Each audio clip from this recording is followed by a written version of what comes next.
Subscribe to I Am Stoic channel for more Stoic videos like this. Let us unpack a deep thought. I will warn you, though this might unsettle you, you are not special. In fact, no one is special, because if you are special, why isn't your neighbor special? And if everyone is special, doesn't that mean that nobody is special? We live in a world that urges us to stand out, to be known, to be admired, to get likes and followers on social media, to post everything you do, your food, your travels, and everything in between. Imagine the idea of traveling without posting anything. Imagine resisting that urge. But why do we feel the automatic need to do this to most people today? That idea is an impossible thought, an impulse that cannot be controlled. But Stoicism challenges us to ask, to what end? What is the value of being noticed? If your character remains undeveloped, what is the point of being seen?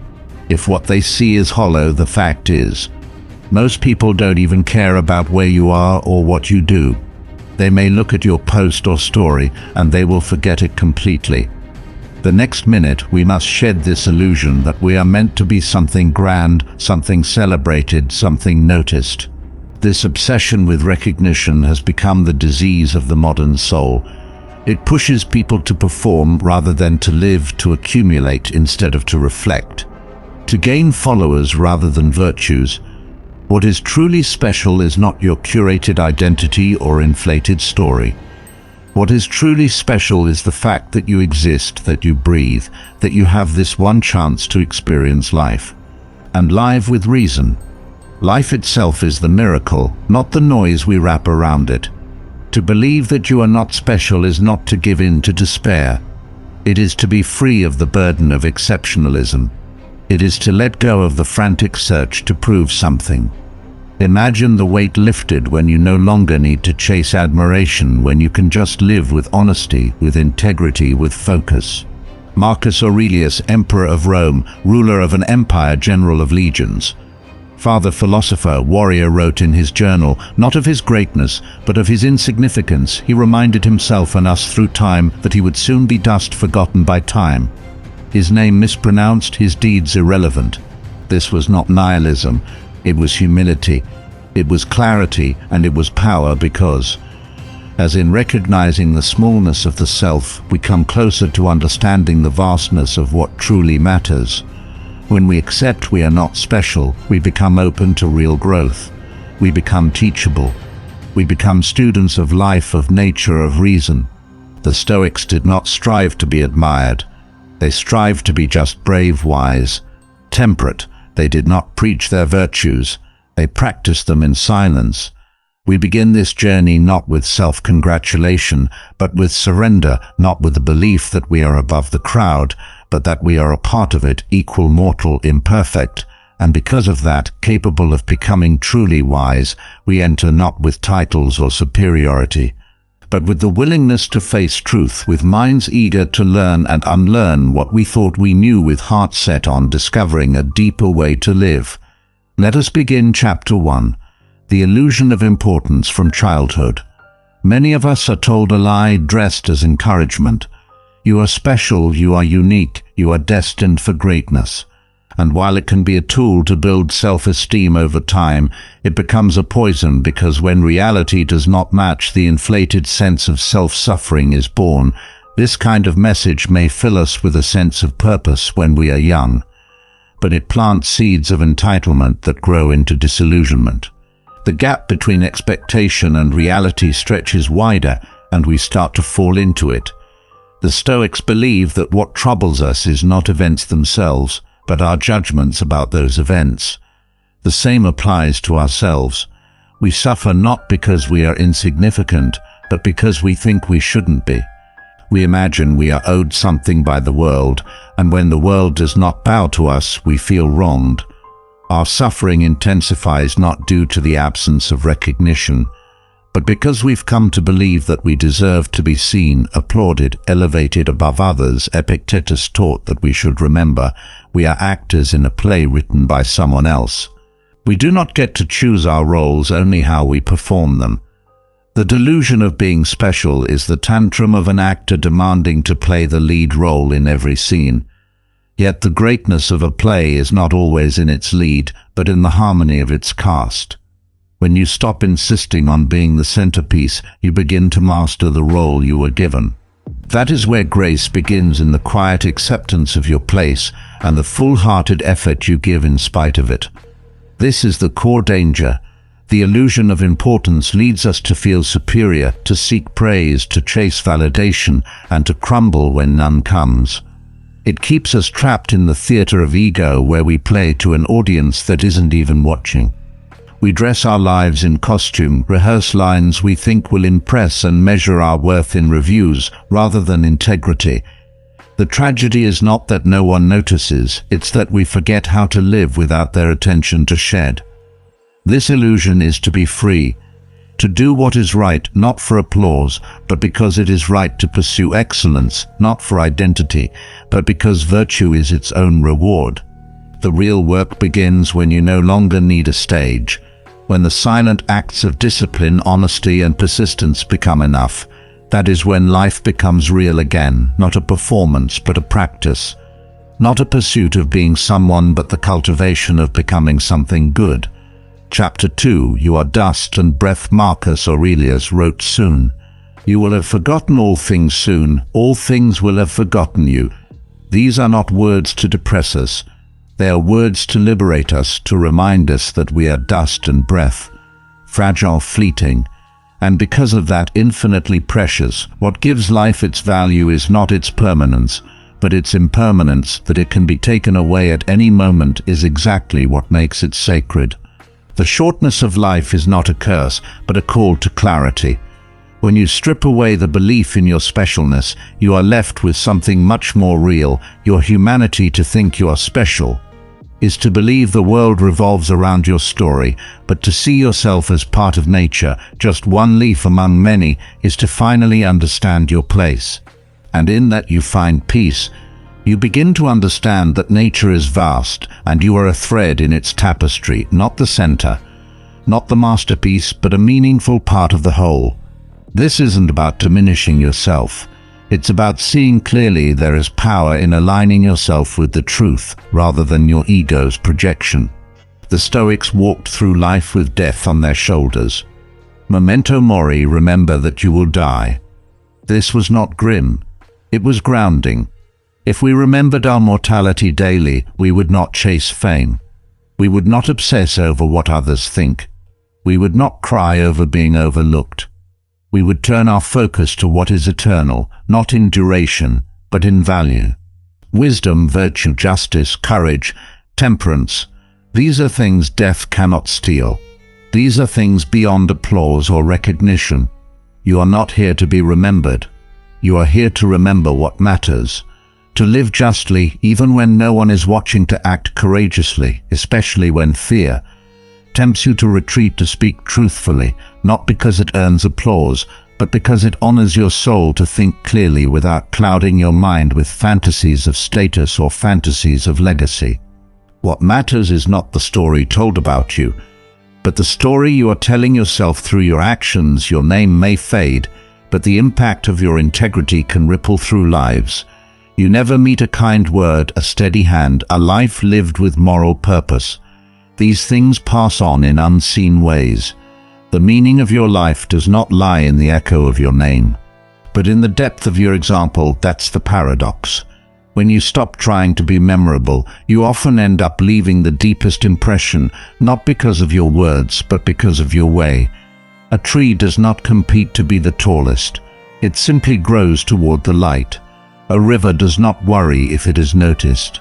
It simply carves the land day by day. You are here not to be grand, but to be honest, to be useful in your time, to be alive with full presence, to rise in the morning, not seeking admiration, but aiming to live rightly, to work with care, to speak with sincerity, to give with no expectation, to close your eyes each night, not wondering how many saw you. But whether you stayed true to your principles, whether you grew even a little, whether you moved through the day in harmony with reason, the Stoic path is not one of shining under a spotlight, but of walking a quiet, steady path where peace is found, not in being seen, but in being centered. It is about tuning out the noise of applause. And tuning into the stillness of principle, it is the commitment to a kind of inner architecture, building your character with bricks of discipline, patience, and truth. You learn to measure the quality of your days not by visibility, but by integrity, not by how many watched, but by how well you lived when you live by timeless values instead of fleeting attention. Your energy shifts from performing to becoming you. Stop chasing temporary highs and start investing in permanent roots. These roots do not need sunlight from others. They grow in the soil of your own effort. To be centered is to be untouchable by the chaos of the world. Not because you escape it, but because you carry order within you, becoming someone who, regardless of whether they are known or unknown lives. A life worthy of respect is the highest form of power. It's not loud, it's not decorated. It is the kind of respect that rises from your presence, your steadiness, your calm in storms. A respect not demanded from others, but earned quietly within yourself, one honest act at a time. The Stoics remind us that our true audience is our own conscience. That the applause of the crowd is meaningless if you fail to win the approval of your own soul. And when that happens, something extraordinary arises from the ordinary. You become a force for good, not because the world sees you, but because you see the world rightly. You become part of the harmony of things, not disrupting, not flaunting, just participating with awareness. The greatness lies not in grand gestures, but in small consistencies carried with honor. You are not trying to be remembered. You are trying to live in such a way that even if memory fails, meaning does not.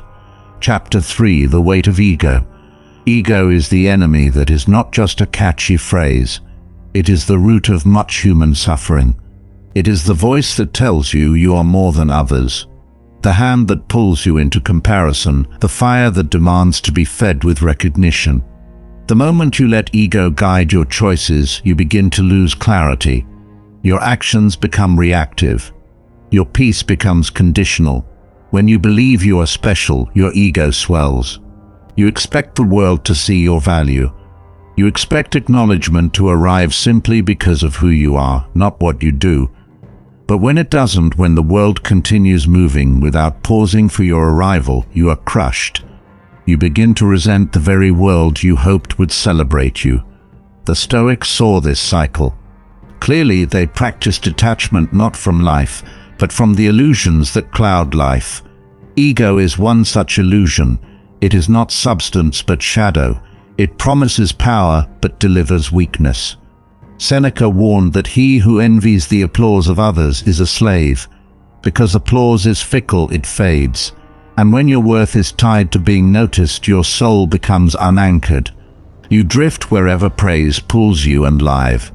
At the mercy of opinion, you cannot serve virtue while chasing validation. The two are incompatible. A soul that needs constant attention will never know rest.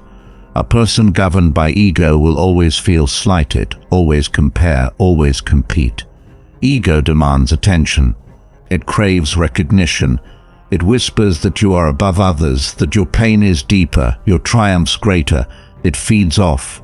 Comparison thrives on superiority and survives through delusion. Ego says you deserve more, even when you've done nothing. It says you are better without requiring proof, but the truth. We all bleed the same. We all suffer disappointments, bear heartbreaks, and wrestle with uncertainty. We all struggle. We all return to the earth. The dirt makes no distinction between the proud and the humble. The final bed is the same for emperors and laborers alike. To recognize this is to strip ego of its fuel, to look death in the eyes, to understand how ridiculous our vanity really is. What makes us human is not our specialness, but our shared fragility, our shared striving, our shared impermanence. That is where our strength lies, in knowing that we are all walking the same road of imperfection, and yet choosing to walk it with grace. To kill ego is not to shrink. It is to become solid, steady, humble. It means no longer being tossed about by others' opinions or addicted to approval. It means becoming quiet inside a place of stillness where external noise cannot penetrate. It is to become unshakable in your purpose and undistracted by noise. A mind that no longer needs validation becomes a fortress calm in a storm, untroubled by shadows. It becomes a still lake rather than a crashing sea. It becomes a source of clarity, not confusion. Imagine being able to act freely, not to be admired, but because it's right. Imagine making choices not based on appearances, but rooted in your deepest principles. Imagine living a day where your sense of purpose isn't determined by likes, compliments, or promotions, but by how aligned you were with truth. Imagine doing what is difficult not because of recognition, but because it brings you closer to your highest self. Imagine being immune to both insult and praise because your inner compass is stronger than the winds of external opinion. That is the fruit of ego's death, not indifference, but liberation. Not apathy, but calm conviction. You become whole, not through addition, but subtraction. Not through achievement, but through alignment. So train yourself to do things quietly. Let your good deeds go unpublished. Not to be invisible, but to be unburdened by the need for acknowledgement. Let your progress go unseen. Not because it is small, but because its value lies in the transformation it brings you, not in the eyes it draws. Let your strength be silent, not because it is weak, but because it is secure. Let your intentions be clean, untainted by vanity or reward. Let your efforts flow from the well of principle, not from the thirst for praise. Let your actions speak with no trumpet before them, but with the unwavering language of consistency and virtue. There is a nobility in the quiet path, a strength in restraint, a wisdom in humility. Do not seek to be known. Seek to be aligned. Do not seek followers. Seek integrity. Seek truth even when it cuts. Seek usefulness even when it's thankless. Seek presence even when distraction is easier. And in doing so, you become your own standard, not someone else's reflection. The strongest souls do not scream. They endure, they persist. They show up again and again, not to be applauded, but to uphold what matters. They commit to a quiet excellence. They cultivate themselves in secret gardens, pruning vice and nurturing virtue when no one is watching. They build their character where no one is watching, and that is precisely why it is solid. They practice virtue when it costs them comfort. They hold the line when no one is around to applaud or reward them. They rise not with fanfare, but with intention. They carry an inner code etched not by society, but by reflection, because they know that real power is not given. It is grown. It is grown in the hard soil of patience, watered by solitude and rooted in unwavering resolve. It is cultivated in silence, shaped by restraint and forged in stillness. It does not parade, it perseveres. It is confirmed in solitude where the world does not distract and the truth becomes loud enough to hear. It emerges when no one claps, when no one cheers, and yet the work is done with care. And when tested by adversity, it does not shatter. It stands, it holds, it endures without needing an audience. It walks forward quietly, steadily, freely.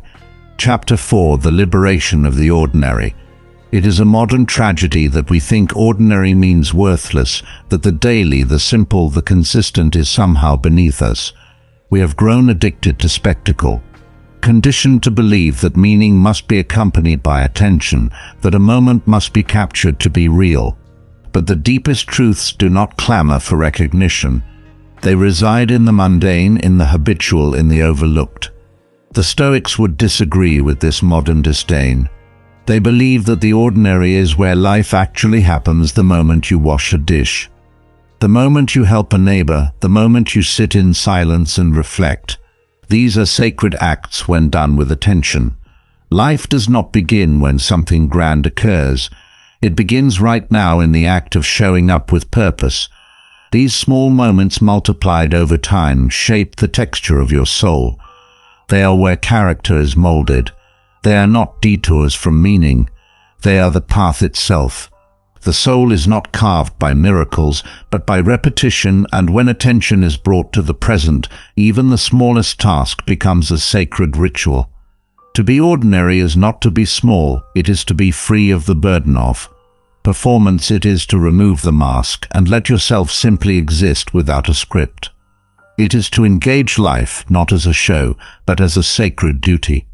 When you are no longer trying to impress, you are free to serve, free to think, free to be. You find clarity not in noise, but in stillness. You discover strength not in ambition, but in consistency.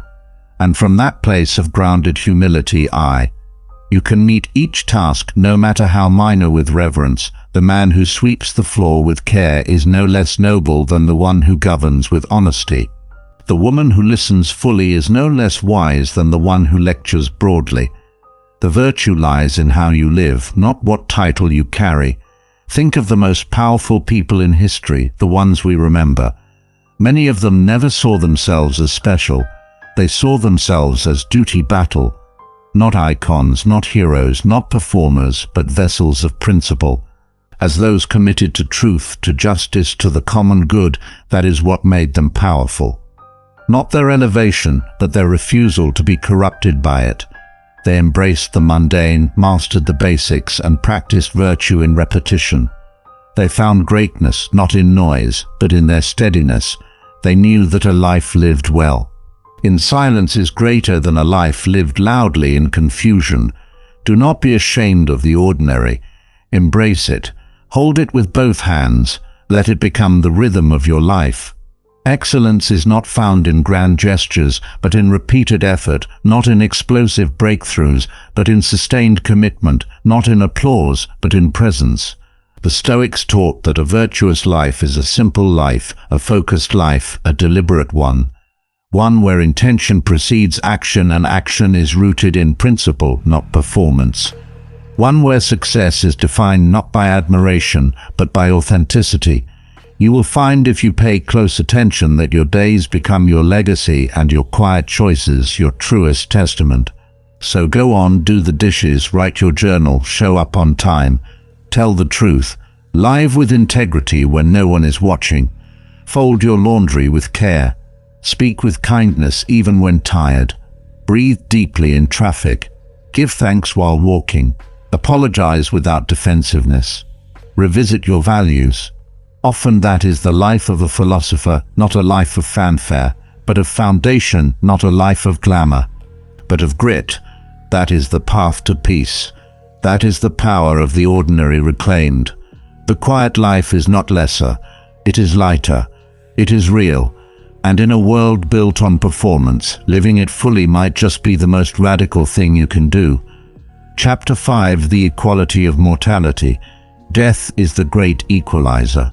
It does not care for status, wealth, followers, or fame. It visits kings and beggars alike. It brings silence to the voices of the powerful and the powerless without distinction, and in its presence, all claims of being special collapse. The illusions of prestige and permanence dissolve. Every achievement, every award, every title becomes dust. No matter how high you rise in the eyes of the world, death will bring you level with everyone else. This is why the Stoics meditated on death often. It stripped away false pride. It made every day precious. It reminded them that to be alive is the gift not to be celebrated, but to be used wisely. Death was not a subject to avoid, but a mirror to hold up to one's soul. It was the ultimate teacher of proportion, guiding them back to what mattered. When we remember death, we remember to live with urgency and intention. We stop pretending that we have unlimited time to become who we were meant to be. We see clearly that wasting a day is not harmless. It is a permanent loss. Time is not merely passing. It is vanishing, dissolving, disintegrating beneath our feet. Each hour unused is an hour we will never retrieve. Marcus Aurelius said, "Consider how swiftly all things are dissolved into nothingness." In those words is the truth of every monument, toppled every memory, faded every name, eventually forgotten. Empires once feared are now lines in books. Men who were once called great are now mispronounced trivia, but in that dissolution is also a strange kind of peace.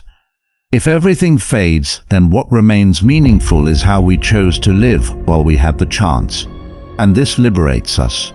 It frees us from the burden of legacy and redirects us to the gift of the present. When you accept your mortality, you stop wasting time on comparison. You stop needing to win arguments to impress strangers to prove your worth. You stop trying to earn your existence. You understand that competition is often a mask for insecurity, a symptom of someone who has forgotten they were already enough. You recognize that most of what we chase is noise, titles, likes, applause, validation. But what use is applause when you are gone? What will remain of those numbers once you are no longer counting? You begin to value time more than approval and purpose, more than popularity. You trade striving for clarity. You choose meaning over visibility, presence over pretense, depth over decoration. You already have worth because you are alive, because you are conscious, because you are capable of reflection and choice and virtue. That is the highest dignity, not the perception of others, but the fact of your being. The power of existence does not require external proof. It only asks that you live it well, and that is no small task. Let this truth sit with you. You will die, and so will I. That is not something to fear, that is something to guide you. Death is not the enemy. It is the reminder. The reminder that all you have is this day, this moment, the breath in your lungs and the thought in your mind. It is the silent companion to every decision, urging us toward depth instead of distraction. It is the voice in the background saying, begin now. Use what you have, make it count. It calls you not to despair, but to clarity, to courage, to honesty. It beckons you to strip away all that is performative and lean into all that is purposeful. It urges us to live as if each moment is a thread in a short tapestry, one that weaves either chaos or harmony with each choice we make to waste.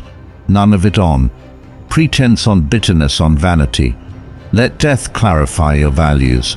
Let it reorder your priorities. Let it sharpen your perception of what matters. Let it slow you down so you can speed up what counts. It teaches you that every petty grudge, every shallow craving, every self-centered distraction is a theft from your only life, a thief in the night robbing you of presence. The time you waste envying others is time you could have spent strengthening yourself. The moments you give away to mindless scrolling are moments that could have become memories if you lived with death beside you. How much clearer your vision would be. How much gentler your touch? How much purer are your motives? Would you still argue online? Would you still chase things that never filled you?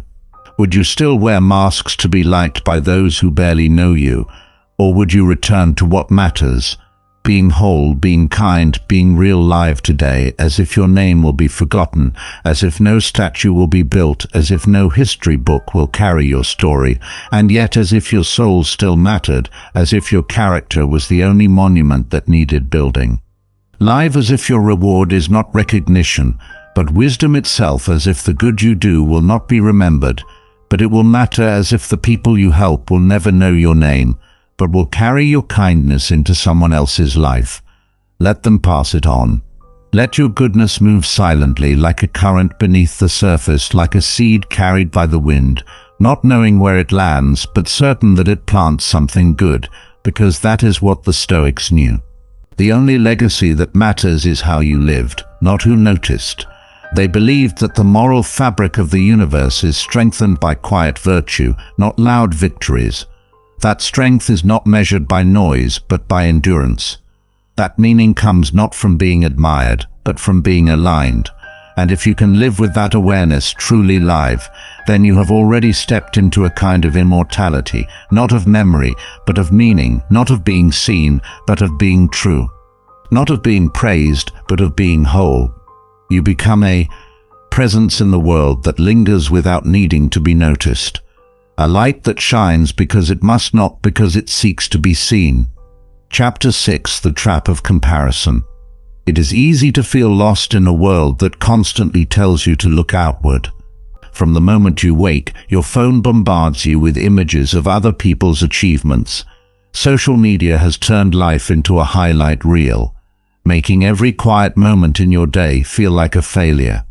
This is the modern disease, to compare endlessly, and in doing so, to forget the beauty of simply being. The Stoics warned against comparison, not because they feared ambition, but because they cherished focus. When you spend your life measuring it against others, you stop experiencing it, you become a spectator of your own journey. Epictetus said, if you want to improve, be content to be thought foolish and stupid. Why? Because to improve is to focus inward. To grow is to be misunderstood by those who are busy projecting images rather than cultivating depth. Comparison corrupts the soul. It blinds us to what is good, steady, and enduring within us. The person who chases another's path never completes their own. The Stoics taught that we should measure ourselves only by one standard. Am I living according to nature and reason? That is, am I fulfilling my potential? Grounded in wisdom and virtue, there is no peace in chasing what someone else was meant to do. Peace comes when you reclaim your path, when you stop looking side to side and begin to walk forward, not faster, not louder, but with greater sincerity. You are not here to be more than anyone else. You are here to be the best version of what you were designed to become. Let others post. Let them perform. Let them climb ladders that mean nothing to your soul. Let them chase titles, applause, and curated perfection. Your role is not to outshine. It is to be authentic, to be deeply rooted in who you are, not who you are seen to be. The sun does not compete with the moon. It rises and sets in its own rhythm, unwavering and sure. The oak does not envy the pine. It grows at its own pace, weathering storms with the strength of stillness. The river does not compare itself to the ocean. It flows in its own way, nourishing the land it touches. You were not born to compare. You were born to live, to feel fully, to walk your own path, to be free from the burden of performance. Life is not a contest, but a canvas, and your task is not to imitate someone else's strokes, but to paint with the colors only you possess. Let that be enough. Let that be everything. Chapter 7. The Discipline of Self-Control. Self-control is not a restriction. It is a superpower. The Stoics held it as one of the cardinal virtues because they knew that without it, wisdom crumbles and courage becomes reckless. Self-control is the gatekeeper of the soul. It determines whether you respond with clarity or react with chaos. In a world that says, if you feel it, act on it, the Stoic says, if you feel it, examine it. To act on every impulse is not freedom. It is slavery. To be ruled by anger, envy, lust, or fear is to forfeit your sovereignty. True power is the ability to pause, to breathe, to choose. Marcus Aurelius wrote, "You have power over your mind, not outside events. Realize this, and you will find strength." This is the core of Stoic discipline, mastering the space between stimulus and response. That space, however small, is where your life is shaped. Self-control is not about repression. It's about redirection. It's not that you ignore your emotions, but that you do not allow them to steer the ship. You acknowledge them, thank them for arriving, and then return to reason. You observe the rise of anger, the swell of envy, the tremble of fear, and rather than reacting blindly, you step back. You give yourself the gift of space, of stillness. This is the inner pause where transformation begins. The Stoics train daily to resist excess, not out of moral superiority, but because excess erodes freedom. They understood that indulgence often disguises itself as liberty, when in truth it binds the soul to dependency. Self-control is an act of strength, not suppression. It is the process of drawing boundaries with wisdom rather than impulse. It is the clarity to know when to engage and when to let go. It is the strength to listen more than you speak, to choose simplicity over extravagance, and to walk away from what doesn't serve your growth. It does not kill joy. It deepens it, because a person who governs their desires experiences joy, not as escape, but as presence. Presence is the reward for restraint. When you are not dragged by your wants, you walk in peace. The one who rules themselves moves through life calmly, not constantly reacting to every trigger or temptation. Their yes is thoughtful. Their no is rooted practice, saying no not out of guilt, but out of principle. No to distractions that dilute your focus. No to temptations that pull you from your path. No to false urgency and emotional bait. No to the approval that costs you your peace. Each no is a yes to something deeper. Your clarity, your integrity, your peace. Each refusal is a return to yourself. Resist the urge to speak when silence is stronger. Practice being still when you want to rush. Step back when your instincts beg you to react. Learn to stand at the edge of your impulses without falling into them. Choose to delay gratification, not to suffer, but to sharpen your will, to turn discomfort into discipline. Let the delay teach you patience. Let hunger for ease become hunger for excellence. Delay becomes a teacher, a mentor, a companion on your path. It shows you that what is difficult today strengthens you tomorrow. It turns moments of restraint into milestones of growth. Every time you pause, you build endurance. Every time you wait, you build resilience, and when you stumble, do not shame yourself. Do not spiral into judgment or self-loathing. Pause, reflect, take ownership with gentleness, and then step forward again. That is the Stoic rhythm. Fall, rise, repeat. To stumble is human, but to rise with renewed clarity is what strengthens your character. Each slip is not a failure, but a forge. A forge where your ideals are tested, your patience is expanded, and your resilience is forged in real time. A forge where your character is refined, hammered, and strengthened, not through comfort, but through adversity. These missteps are not detours from the path. They are the path, a necessary part of the process. They reveal what still needs work, what still stirs your emotion, what still challenges your virtue. Where each misstep becomes part of your wisdom, not a weight of shame. Wisdom is born in the ashes of mistakes. Shame paralyzes, reflection empowers the Stoic. Life is not about perfection. It is about progress, rooted in intention. It is about choosing again and again to walk the noble path, even when you've wandered off course.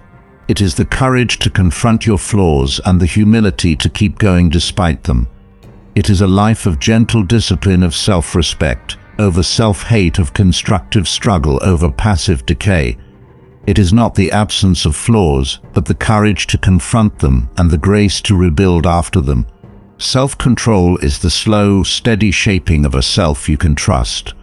A self that has been tested by storms and still stands, a self that can carry you through temptation, distraction, criticism, and praise without losing the core of who you are. A self that becomes dependable, a self that becomes a refuge when the world is chaotic. A self that becomes a friend when solitude is heavy. A self that no longer needs escape because peace has been cultivated from within. In mastering yourself, you free yourself. Free from addiction to opinion, free from impulse, free from regret. And in freeing yourself, you finally begin to live, not just exist. You begin to act from truth rather than fear. From wisdom rather than want, from stillness rather than reaction. And that the Stoics knew is the foundation of real power. Quiet, unshakable, deeply earned power. Chapter 8: Freedom through detachment. To want nothing from others is to be free. That is the Stoic path. It is not isolation, it is sovereignty. You do not own yourself until you release your need for attention, approval, and validation. Every time you bend your truth to please someone else, you sell a part of your soul. Each compromise in the name of acceptance chips away at your authenticity. Every time you seek praise, you give power to the praiser. You outsource your worth to opinions that shift with the wind. The Stoics understood that true dignity comes when your well-being is no longer held hostage by others' opinions. Dignity is forged in the quiet conviction that who you are is not dependent on external applause, but on internal alignment. Seneca wrote, "What progress, you ask? Have I made? I have begun to be a friend to myself." That is the threshold of freedom. It is the starting point of true self-mastery. The moment when you stop chasing others' approval and start standing beside yourself with loyalty. When you no longer betray yourself to be accepted, when you can sit alone and not be lonely, when solitude becomes nourishment, not emptiness, when your own thoughts become company instead of punishment, when you can act with full conviction, even if no one applauds, this is the kind of confidence that doesn't shout but stands. Calm, rooted and self-sufficient. It is the rare calm of someone who no longer negotiates their values to fit into spaces not meant for them. To be a friend to yourself is to trust your own judgment. More than public opinion, it is to choose your inner peace over the fleeting approval of the crowd. And it is a lifelong relationship, one that deepens through daily choices, small acts of integrity, and the refusal to abandon yourself, even when it would be easier to do so. Detach from the need to be liked, detach from the stories others tell about you. Detach from the belief that your value lies in your visibility. Detach from the compulsive need to be validated in order to feel alive. Let go of the urge to explain, to defend, to be understood by those who don't even understand themselves. Let their misunderstanding pass through you like wind passing through tall grass, unbothered, untouched. You are not a product. You are a presence. You are not your curated image. You are your quiet decisions. You are the silent commitments you make to yourself and keep when no one else is watching. You are the integrity you maintain even when no praise follows. And that presence is powerful when it is whole. When it stands alone without apology, when it walks into rooms not seeking to be noticed. But to remain aligned, it doesn't seek attention because it has already found intention. It doesn't shift to gain approval because it is already rooted in something deeper than praise. You no longer feel the need to audition for love, for acceptance, for value. You simply are, and that is enough. When you are at peace with yourself, no rejection can destabilize you. No gossip can diminish your truth. No crowd can silence your voice. You have already accepted the one person who matters most to you. You are home within yourself. This is the paradox of detachment. The less you need, the more you have, the less you grasp, the more you receive, the more you let go, the lighter you become. You lose the weight of expectation and inherit the strength of clarity.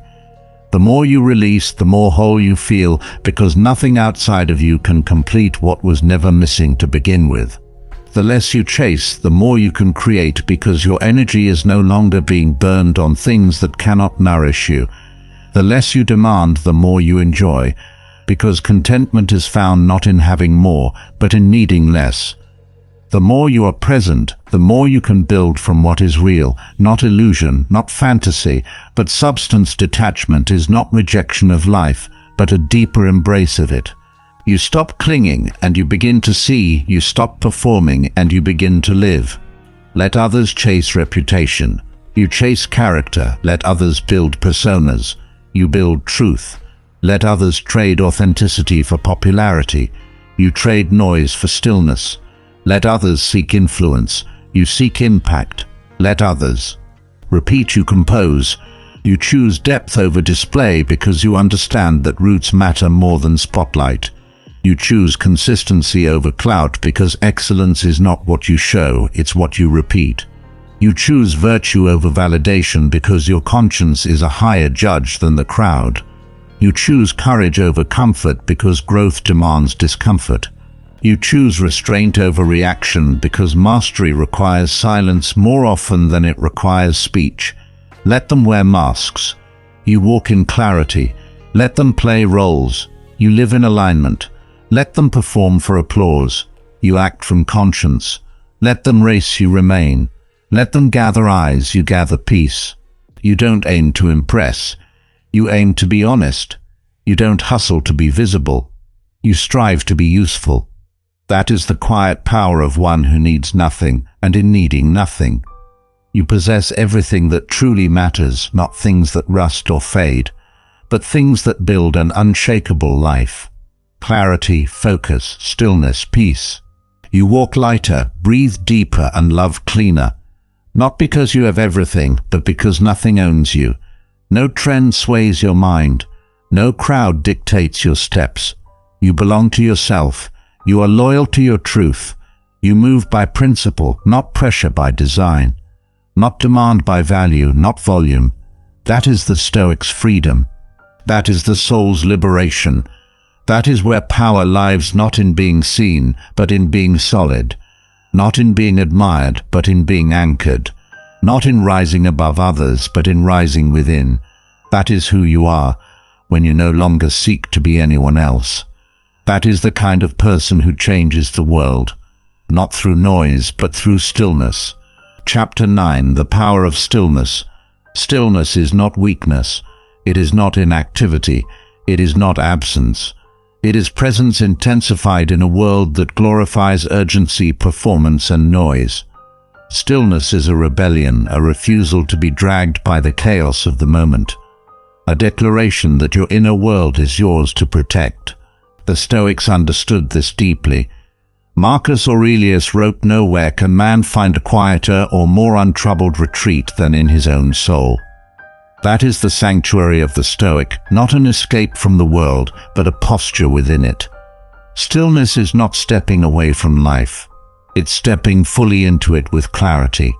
It is choosing to respond instead of react, to observe instead of absorb, to pause before speaking and to breathe before deciding.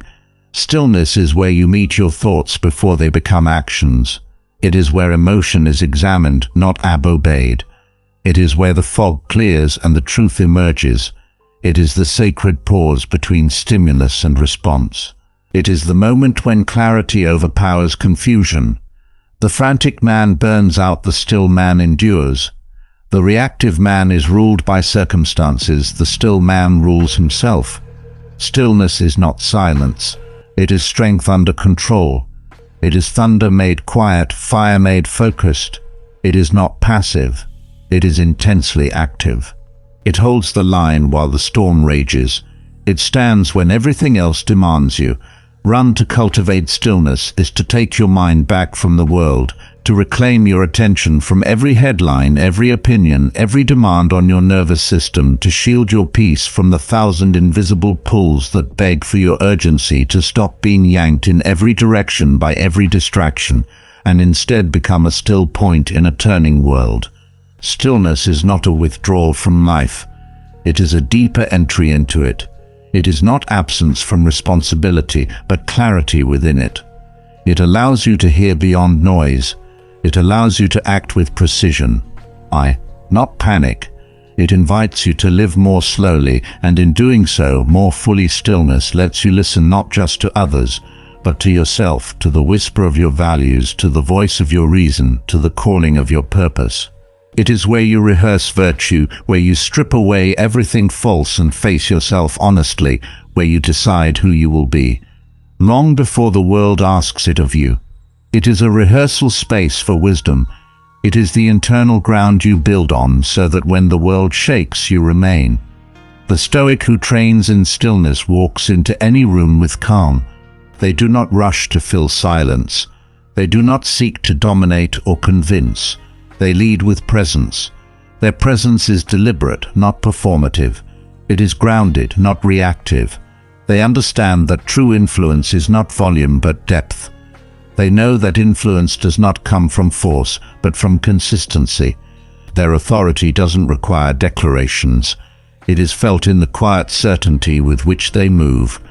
They are not shaken by noise, not distracted by performance, not seduced by validation. They have trained their nervous system to stay quiet, even when provoked. They do not respond to every offense. They do not echo every emotion. Their composure is the fruit of many battles fought and won in silence. Their power is not in what they say, but in what they no longer need to say. They are beyond the need to prove. Their restraint speaks louder than any proclamation. It is not a lack of words. It is the precision of when to speak and when to be still. They do not speak to fill space. They speak to bring clarity. They carry themselves like mountains, unmoved, centered, unwavering. Their eyes see more because they react less. Their stillness is not stillness of inactivity. It is active discipline in motion.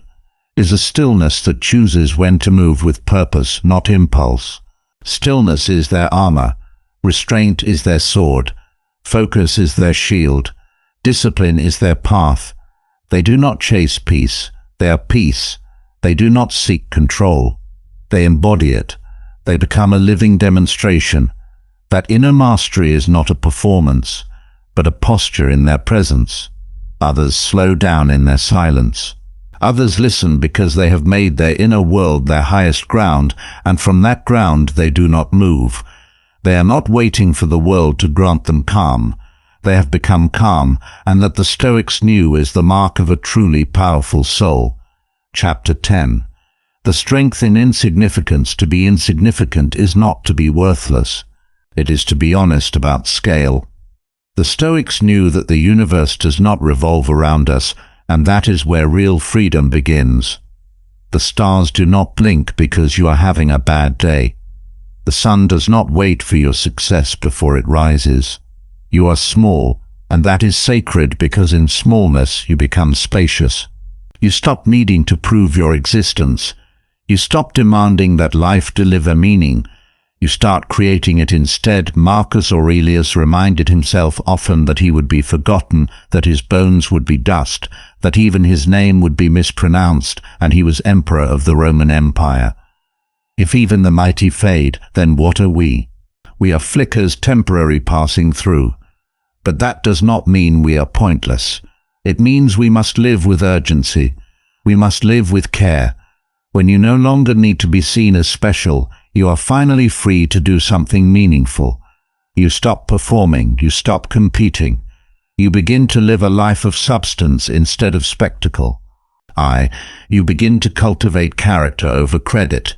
You begin to serve not so the world remembers your name, but so someone else's burden is lifted, someone else's day is lightened. That is significance, not the loud kind, but the lasting kind. Insignificance humbles us. It purifies our motives. It puts things in right proportion. You are not here to be praised. You are here to live wisely, to choose well, to use your limited days in ways that leave behind seeds, not statues. The Stoic does not seek fame. They seek alignment. They seek strength of spirit. They seek peace within the inevitable erosion of time. So let go of the weight of being important. You do not need to be remembered to matter. You only need to matter to this moment, to this choice, to the soul you become when no one is watching. That is your monument. Not a legacy in marble, but a life etched in quiet integrity. That is the Stoic strength. That is the final lesson in being nothing. You find everything. Subscribe to the channel for more Stoic content like this.